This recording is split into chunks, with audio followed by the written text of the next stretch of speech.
We're about to enter the checking point for Imam Ali. Hopefully they let me record at least with the GoPro. Every other place I've visited so far, even the GoPro has been a problem apparently. Huh? Yeah. Assalamu alaikum. Yeah, anyways, because I record, then literally just stand still as a statue. Fair enough. But yeah, we're gonna go jump inside inshallah. Go through the checking point now, so I'm gonna stop recording.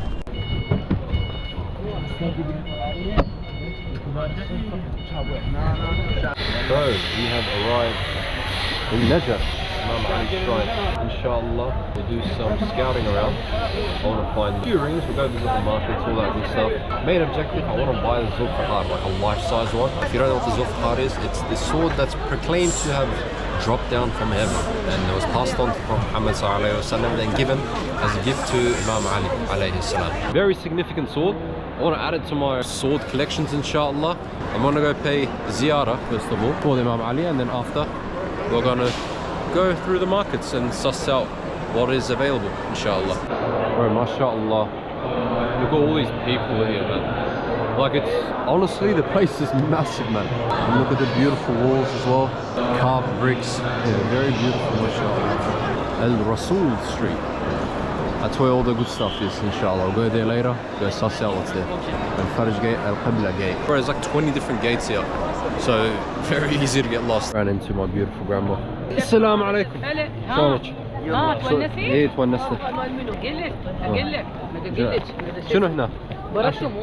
So yeah, we're gonna have some dira. Look, some premium Iraqi dolma. We're gonna have a hectic feed. See you guys when we're actually inside. For many watching, you might be wondering, what does Imam even mean? Who is Imam Ali? And why is he such a revered figure in history? The word Imam simply means my leader, a title used not just for political figures, but for those who guide others spiritually, ethically, and morally. Imam Ali ibn Abi Talib was the cousin and son-in-law of the Prophet Muhammad sallallahu alaihi wasallam. Raised in the Prophet's household since he was an infant, he is widely known as the first ever male to accept Islam. But his connection to the Prophet was not just by blood. Imam Ali stood by him through nearly every critical moment in early Islam, on the battlefield, in the mosque, and in matters of justice and governance. His understanding of the faith was not confined to ritual, it was deeply rooted in the Quranic ideals of justice, equality, and piety. One powerful story from his time as Khalif brings this to life. The story goes, Imam Ali once found his lost shield in the hands of a Jewish man. Instead of using his authority to take it back, he brought the matter to court, standing before the judge like any ordinary citizen. The judge ruled in favor of the Jewish man, due to the lack of evidence that Imam Ali provided, as he could not provide 3 witnesses. And Imam Ali accepted the verdict without any protest. The Jewish man, amazed that the ruler of the Muslims would submit to such justice, later returned the shield and embraced Islam, saying, "This is truly the justice of the prophets." In another account, Imam Ali was distributing clothing among the people when someone noticed that his own garment was the same quality and size as everyone else's. They asked why the Caliph did not receive something better. He simply replied, "I did not want to distinguish myself from the people that I lead." These stories do not just show his humility, they reflect how deeply the message of the Quran was lived through him. This is why Imam Ali's legacy continues to resonate across time, not just as a warrior or a scholar, but as a living embodiment of the values Islam calls us to uphold. And his shrine in Najaf, it is not just a burial site, it stands as a center of pilgrimage, learning, and spiritual heritage, drawing seekers of knowledge, justice, and divine connection from all corners of the world. Just finished the زيارة Imam Ali. Very nice. يلبسوها هنا أنا بالعراق. تقرب ها؟ يلا خلينا نشوف يصير أقدرها عادي؟ لا لون ازرق. ازرق؟ ازرق احلى شيء. المرة كلها على الازرق. لا هم صغير مو؟ لا كبيرة عليك بس ما مرتبة. هاي الازرق هاي جهتين؟ جهتين. خلينا نشوف. هاي زينة مو؟ هاي شي واسدها خلاص. I'm gonna grab one of these because bro I'm freezing cold at the moment. I gave my jacket to my grandpa. First purchase of the day. Apparently it's Syrian style. شكرا جزاك الله خير. لازم ادفع لك. جيت اركض. لا لا لا. لا لا. لا. Bro, the market's here to crack. Look at that. I'll make a hectic photo. Anyways, we got a lead on where we can find the Zulfiqars and stuff. Apparently it's in Souk al-Kabir, Souk al-Asafir or shit like that. Heading over there now. Got this crazy looking jacket now, so a bit more warm now, so we can walk without being cold. It's freezing cold today. Even though my arms are out, bro, this actually makes it like I don't know, يدفيكم. But one thing I've realized, I've been in Iraq for so long now that I'm forgetting English words. Like, I could have just said, oh no, the jacket keeps me warm, but I said دفيكم, like it makes you warm in Arabic. Like I literally just forgot the whole saying in itself. Yeah, I don't know, bro, I'm forgetting the language slowly. Look at that, look how beautiful Imam Ali looks from here. السلام عليكم، شلونك؟ اسمك؟ جبران شلونك؟ انت منا؟ ايه من نجف. شكرا، جايين احنا من استراليا، جايين نزور. اهلا بيك. والله شكرا. شنو عندك مسج على الاستراليين يريدون يجون هنا العراق؟ اهلا بيك. اهلا بيك. على عيوني. جزاك الله خير. يلا السلام عليكم، نشوفك. السلام عليكم. Re-entered the Imam Ali place. We're gonna go find the Suga Chabir, wherever this is. Might be down there. Can't read Arabic straight out, so anything that's bad, but pretty sure it's here. We got another lead, mate. Apparently it's supposed to go to Shara Zain al-Abidin. But straight out, the names of the streets here are kind of lit. Like you got the Rasul Street, which is cracked, and then like Zain al-Abidin Street, and etc, bro. Suga Safafir, whatever that means as well. Oh, is it through here? Damn. Mama leading us in the wrong direction, fam. No, Gura. So I'm gonna swear, but then I realise I'm in a holy place. I'm pretty sure I get cussed by lightning if I say a swear word here. Look at that. Look at that market. Bro, wallah, it looks beautiful. A lot of ring shops here. Like ring, gold shop. Look, these guys are selling rings on the side of the thing. Very crazy. The kind of sport for choices here with jewelry, that's for sure. Like a jewelry shop, jewelry shop, jewelry shop, jewelry shop. Like, bro, look, all this side as well. But yeah, bro, you're sport for choices here in terms of jewelry. And it's mad cheap as well. Like, I'll go to one of them later. I'll show you the prices. Bro, it's mad cheap. Another lead. Apparently, this is the road that takes you to Suga Safafir, which is where they sell what we are looking for. Damn. I heard Saddam. I think she's saying bad things about Saddam Hussein. Might not be a fan. I just realised that my GoPro shoots an S-Log, so then I can shoot in raw footage and then colour grade it later to make it look nicer. So yeah, if you see a sudden change all of a sudden, it's because I literally just realised. I feel like I should be entering and searching these antique shops right now. Assalamu alaikum. عندك مال زولفقار؟ موجود؟ نوعية رخيصة؟ لا نوعية زينة، وخلينا نشوف الرخيصة شلونها همين. اكو ب 300 اكو ب 500 اكو انواع. شنو انواع اللي عندكم يعني؟ بس يا دولة بس جاوبني على السؤال. استراليا. اي فلازم مو حادة. فشو النوعية؟ هذا فضي طلع فضة. هذا برونز. ذاك برونز، شلون ميدالية فضية وذهبية مال رياضيين برونزية، ذاك برونز مادة البرونز. اي. هاي شغلة. والاسعار هند شلون؟ الاسعار اغلاهن الاصفر. الاصفر بيش اللون؟ الاصفر يطلع بفلوس تقريبا 300,000 عراقي. 300,000 عراقي. والهذا الابيض 350 اقدم منه. اي العمل مالته شو وقت من يا سنة؟ القديم عندي القديم. 10,000 دولار. واي يا ريت عندي. لا فدوة فاشن اخذوها هدية. هاي حلوة. هي حادة بس؟ لا مو حادة، مو حادة؟ يصير نفتحها لو نشوفها؟ لا فتاة في طقل صورة. والله هاي الصورة. لا رخيصة يعني ورقتين وشوية بالدولار. يعني بفلوسكم يجوز تطلع 20 استرالي. 25 قلت؟ هذا 350,000 عراقي. 150,000 عراقي. 350. اوكي راح نفطر ونرجع ان شاء الله نشوف نشرب شاي ان شاء الله. والله بارك الله فيك ان شاء الله. كلمتك يا ورد. يلا السلام عليكم. نشوف. Sometimes the downfall of holding around the camera and going around, sometimes people think you got, like, it's not that you don't got money, it's just that they take advantage, you know. But it is what it is. What can you do? So it might not be as attainable in Najaf as I thought. Maybe we'll go buy it from Baghdad. Guy obviously gave us too much of a high price, way above my budget range. So yeah, we're going to go suss out this place. Oh look, it's a bird. Random bird.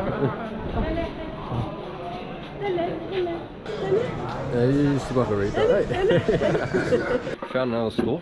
بيش هذا الوحدة اللي ورا مال سيف إمام علي. سيف إمام علي الذكر 250. 250 إيه.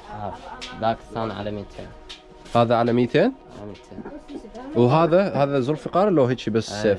هذا إيه. هذا؟ إيه. لا بس سيف. Is it real gold؟ مو ثقيل. صدق؟ Yeah, real gold علي. كذا حوده؟ حلو. عارفة كذا حوده؟ بدي شوفه ليش اقول لك شوفه. يصير أعطاني please. يا حلوة. وين؟ That's a much nicer. هاي أحلى منه. Much nicer. لا بس this is steel. This is the only problem. بس ما حاضر. مو حاد لا بس هم يقولون يعني تقدر أنت تسويها حادة ما صور يقبلون. Beautiful blade, but unfortunately I can't bring it into the country. So I think we'll have to pass on this. This is 100. I was gonna buy that. It's also steel, but unfortunately I think this is where our journey ends with the Zulfiqar. Shukran, wallah.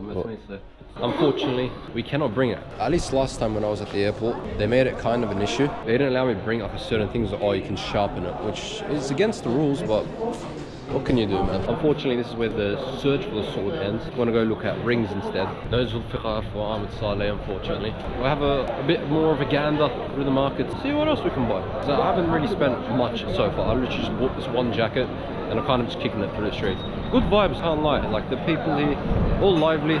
You know, I have a fat camera up in the air. No one's really bothering me. I don't know, good vibes, definitely. I'd say Najaf and Kufa, it's a very different dynamic from Karbala. Personally, me in Karbala, I didn't really have the greatest of experiences. But here, it's like different, man. I don't know, there's something in the air and the atmosphere here. The people here are nicer, they're a lot more welcoming. The streets, a lot better, I don't know. Anyways, let's enter this rock shop. Not much of a ring wearer, but we've got all different types. هاي حجارة شنو هاي هنا؟ لا هو هذا حد الصيني. ايه حد الصيني ها؟ هذا بالحجر حد الصيني.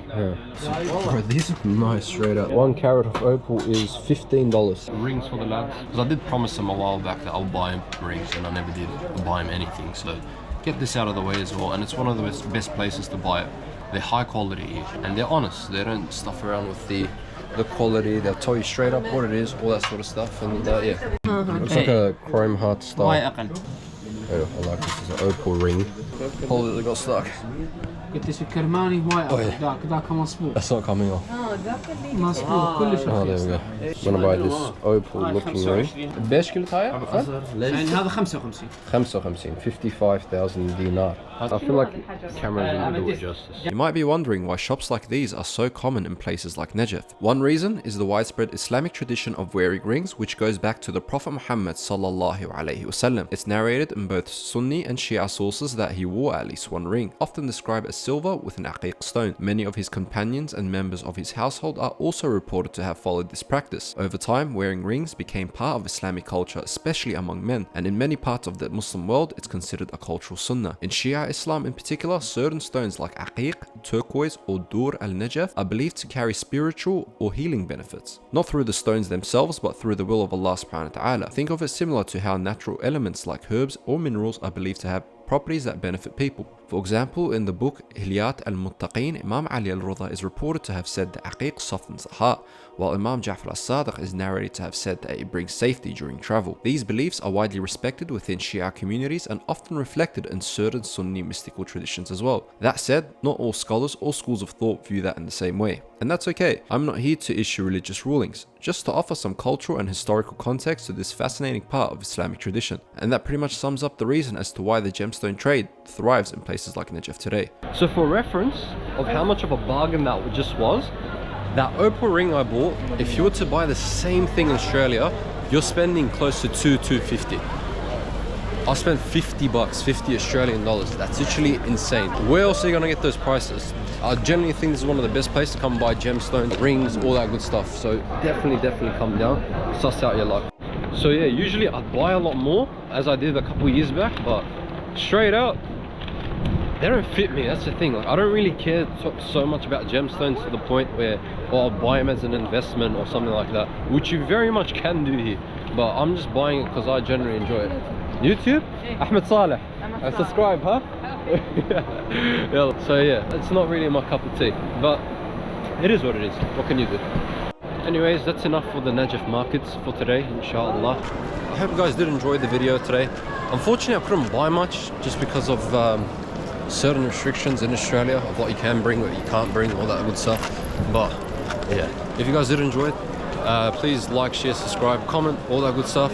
Especially share with a friend that you might think that you think might enjoy these style of videos. And yeah, we'll see you guys in the next video, inshallah. Assalamu alaikum.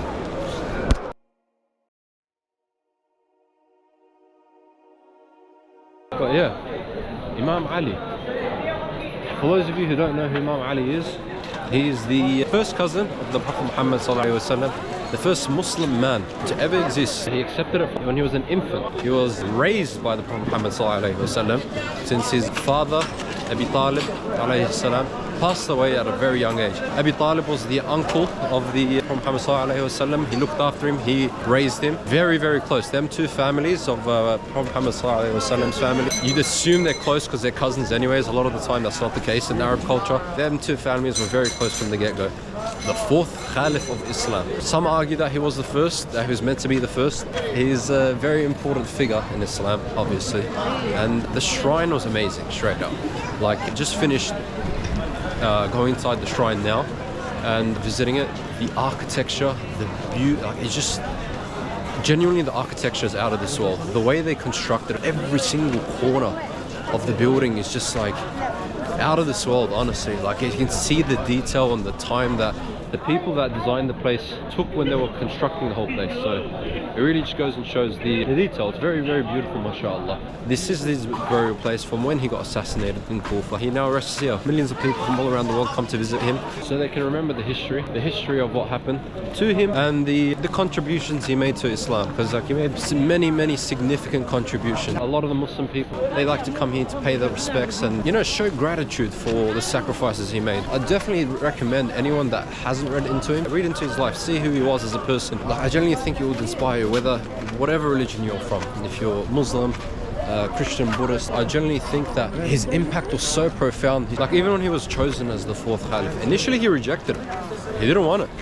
And you may ask why, like, why would he reject such a thing? It wasn't because he wasn't capable of ruling the Ummah. It's just that he felt like the Ummah was at such a state that what he was going to propose was so against what they've taken in as Islam. And a lot of the stuff, when as soon as he did become Caliph eventually, they didn't like the propositions that he gave for Islam. It caused him a lot of issues. As an individual, I don't think there's many people that have been on this earth that come close in terms of purity. Definitely one of the greater humans that have been on this earth. I definitely recommend, if you have an opportunity, read on him. Read upon him and read about the type of individual he was, you know. He's a very good role model. Personally, me, take him as like a role model as to, you know, the way to act as a human being, you know. The akhlaq that I'm supposed to have, the initiative for peace that I want, and how to help the needy, and the specific approach to help the needy. Unfortunately, they didn't let me take my cameras inside again, so I only could record my phone. I hope I've encapsulated a fraction of the beauty that the shrine itself actually has. But unfortunately, Kufa, this is the end of me. Kufa and Najaf, I should say. Inshallah, I can come back in the future with a bit more knowledge, because I feel like I only could tell you guys a fraction of how important this place really is to the Muslim Ummah in particular. But yeah, inshallah, I can come back in the future with slightly more knowledge, inshallah. But yeah, this is where the video ends, inshallah. If you do like, please give us a like, comment, subscribe, all that good stuff. We'll see you guys in the next video, inshallah.